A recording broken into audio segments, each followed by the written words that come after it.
Hola, ¿qué tal?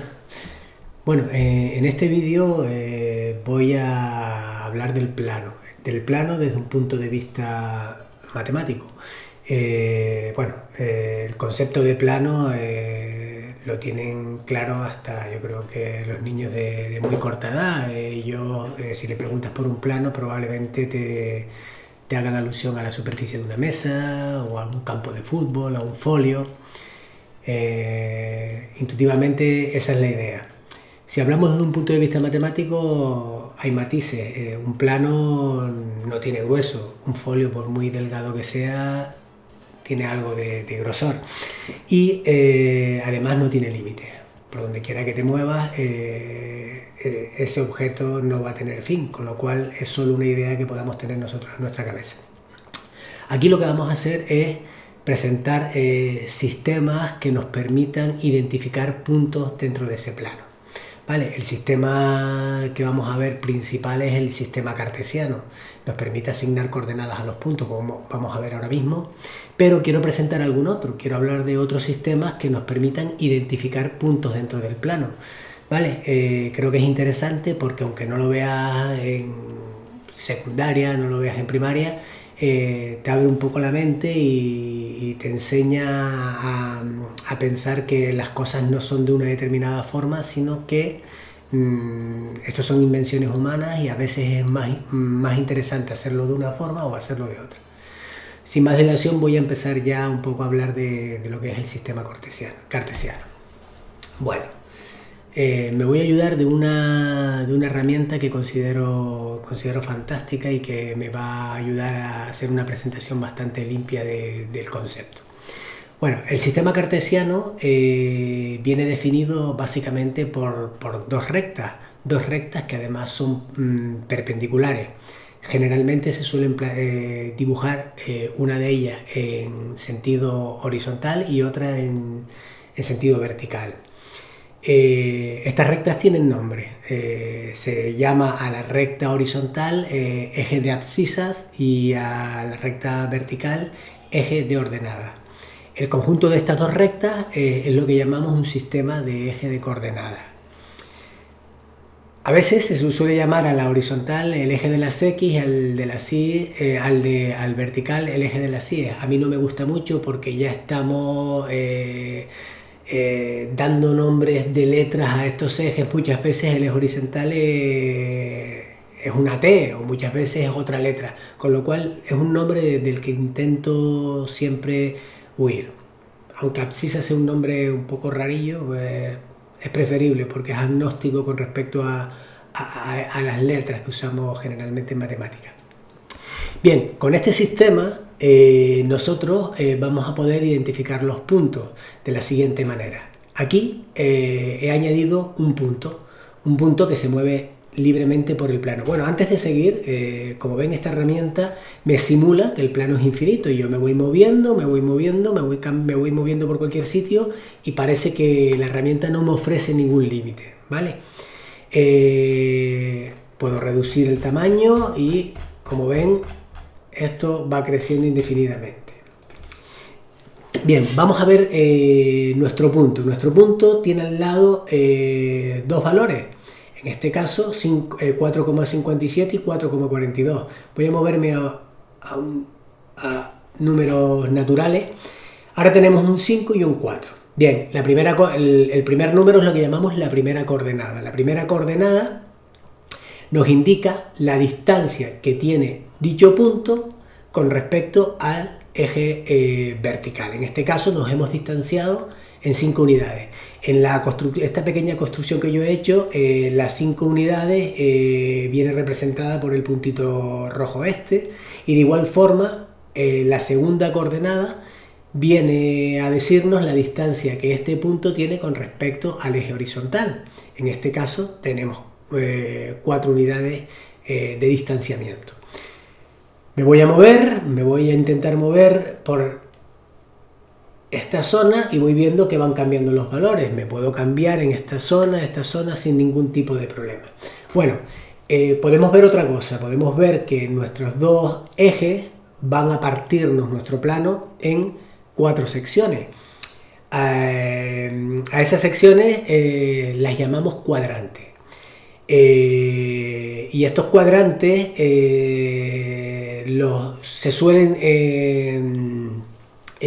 recorrer en sentido contrario a las agujas del reloj, de manera que en donde estoy ahora, en mi punto, donde estoy aquí, este cuadrante se le llama primer cuadrante, segundo cuadrante, tercer cuadrante y cuarto cuadrante, ¿vale?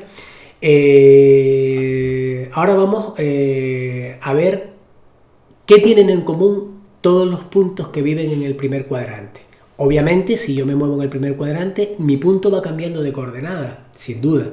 Pero hay algo que tienen todos en común. Lo que tienen todos en común es que la primera y la segunda coordenada, las dos coordenadas, son positivas. Si no nos salimos del cuadrante, estos no van a cambiar de signo, ¿vale?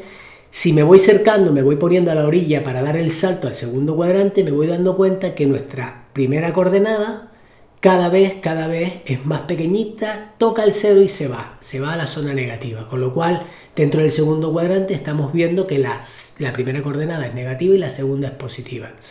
Vamos a recorrer el camino hacia el tercer cuadrante y vamos viendo que la segunda coordenada cada vez va siendo más pequeña, hasta que da el salto a valores negativos. En el tercer cuadrante todos nuestros valores tienen coordenadas negativas. De igual forma nos saltamos al cuarto cuadrante ya un poquito más rápido y nos damos cuenta de que aquí la primera coordenada, al igual que ocurre en el primer cuadrante, es positiva, pero la segunda es negativa. Bien, me he saltado a propósito los ejes. ¿Y qué pasa en los ejes? En las fronteras que nos separan un cuadrante de otro. Bueno, vamos a ponernos en el eje vertical. El eje vertical, todos los puntos tienen en común que la primera coordenada es 0. Es decir, si estoy en el eje vertical, mi punto no va a sufrir ningún movimiento en horizontal, ¿vale? Entonces, los puntos que viven en el eje vertical son aquellos cuya primera coordenada es 0. La segunda puede ser lo que se quiera, ¿vale?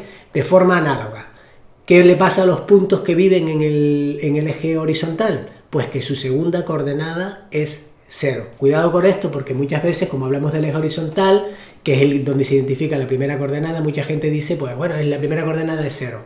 No, la que es 0 es aquella que me indica el desplazamiento vertical, es decir, que no hay ningún desplazamiento vertical.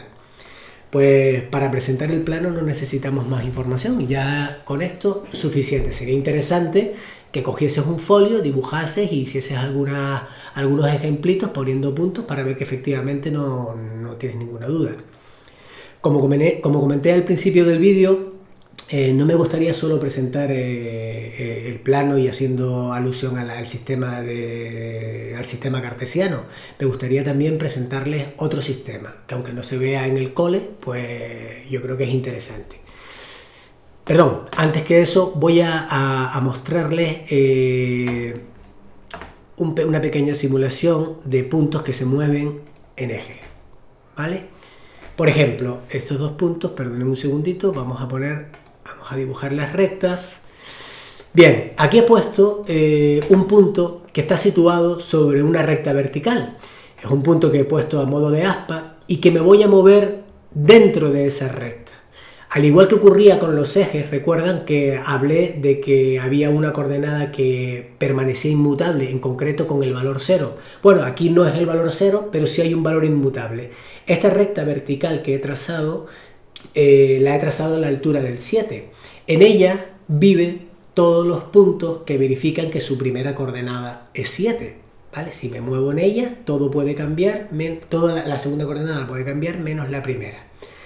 De forma análoga, si me sitúo sobre mi recta, esta recta horizontal que he puesto a la altura del -2, ahí vivirán todos los puntos cuya segunda coordenada es -2, es decir, hay un desplazamiento de 2 unidades hacia abajo con respecto al eje horizontal, y la otra pues va variando a medida que yo me muevo en dicha recta. Por supuesto, no cabe duda de que el punto intersección es un punto que cumple la condición de la recta vertical y la condición de estar en la recta horizontal.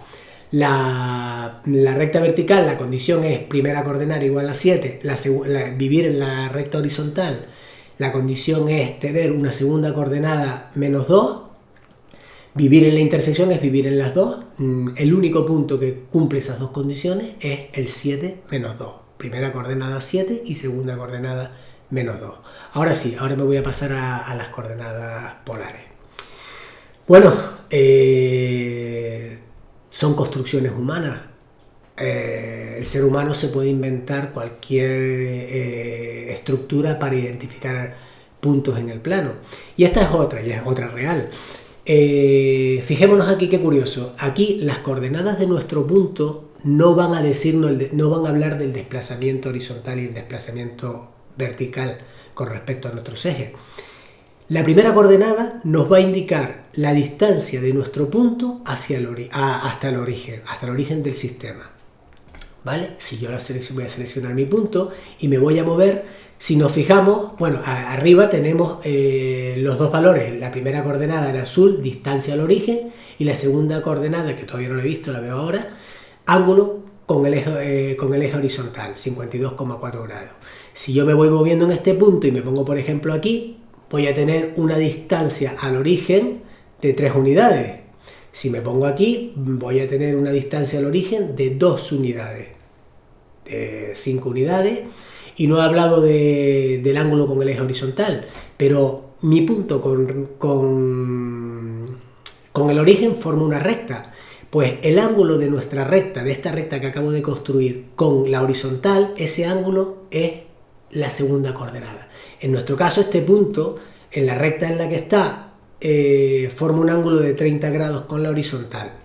Si me pongo aquí, pues estamos formando 60 grados. Si me pongo aquí, 90 grados. Aquí el movimiento es de 120 grados. Vale, entonces tenemos otro sistema. ¿Cuál es mejor? Pues ninguno. Imaginémonos que nosotros queramos describir, por ejemplo, aquí vemos circunferencias cuyo centro es el origen de nuestro sistema, y queramos describir el conjunto de puntos de esa circunferencia. Probablemente el sistema ideal es este. ¿Por qué? Porque ¿qué puntos viven en esta circunferencia? Pues muy sencillo, todos aquellos cuya distancia al origen sea 2, ¿vale? Y el ángulo, pues a medida que varío el ángulo voy consiguiendo todos los puntos de mi circunferencia, pero con este sistema la circunferencia con origen, con centro en el origen, son muy sencillas de describir, mientras que en el sistema de ejes de coordenada que habíamos visto antes, el sistema cartesiano, pues la cosa se complica un poquitito. Ya lo veremos cuando veamos un siguiente vídeo en el que vamos a empezar a hablar de lugares geométricos. Y bueno, esto es un poquito lo que quería contar. Sería un primer vídeo. Está claro que debemos tener claro sistemas de ejes de coordenadas, por supuesto el sistema cartesiano, y ya en el segundo vídeo ahondaremos en conceptos un poquitito más complejos. Un saludo.